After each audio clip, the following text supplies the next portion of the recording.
Space Motel. Jack opened his eyes. He looked out the window. The treehouse had landed inside a large white room. "What kind of training place is this?" asked Annie.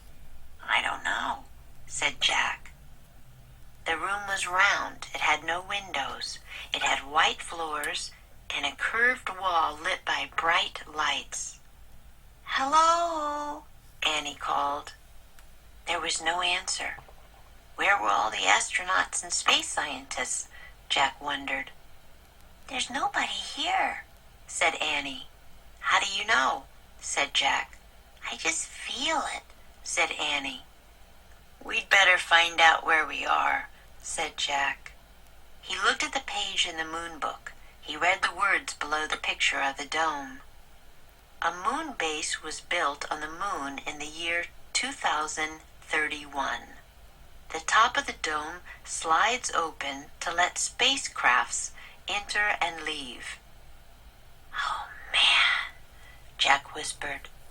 "What's wrong?" said Annie. Jack's heart pounded with excitement. He could hardly speak. "We've landed inside a moon base," he said. "So?" said Annie. "So the moon base is on the moon," said Jack. Annie's eyes widened. "We're on the moon?" she asked. Jack nodded. "The book says the moon base was built in the year 2031, he said. "So this book was written after that, which means this book is from the future." "Oh, wow," said Annie. "Morgan must have gone forward in time to borrow it from a future library." "Right," said Jack. "And now we're in the future on the moon." Squeak, squeak. Annie and Jack looked at Peanut. The mouse was running around in circles. "Poor Peanut," said Annie. She tried to pick the mouse up, but Peanut hid behind the mango on the letter M. "Maybe she's nervous about being on the moon," said Annie. "She's not the only one," said Jack. He let out a deep breath, then he pushed his glasses into place. "So what's a moon base?" asked Annie. Jack looked at the book. He read aloud. "When scientists visit the moon for short periods, they eat and sleep in the moon base."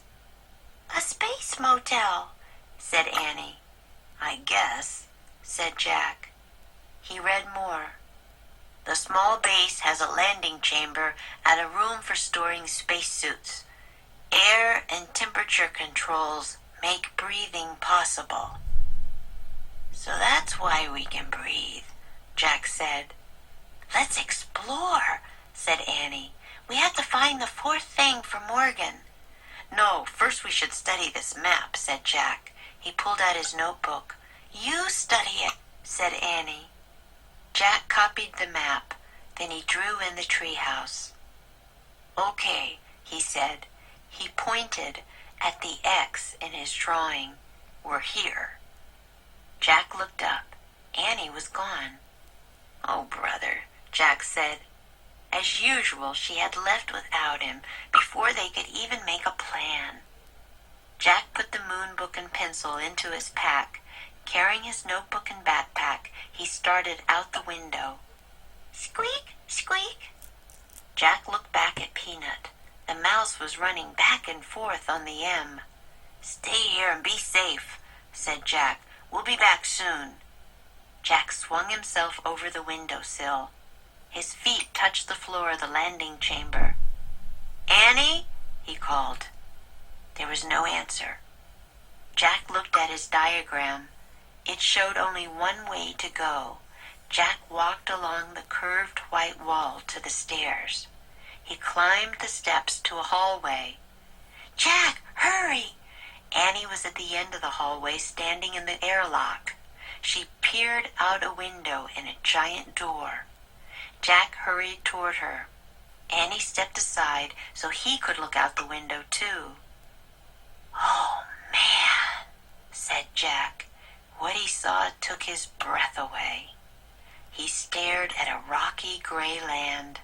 The land was filled with giant craters and tall mountains. The sun was shining, but the sky was ink black. "Say hi to the moon," Annie said softly. Magic Treehouse Book 8 Midnight on the Moon Chapter 2. Reeb 1000. Moon Base. A moon base was built on the moon in the year 2031.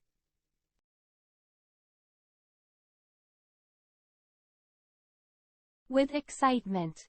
Jack's heart pounded with excitement.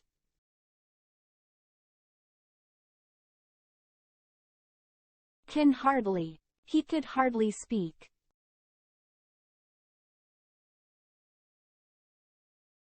Run around in circles. The mouse was running around in circles.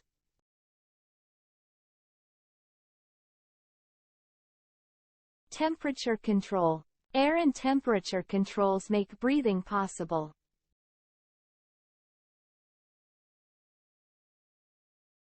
As usual, she had left without him.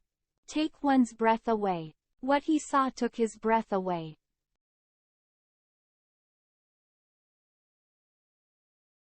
Practice makes perfect.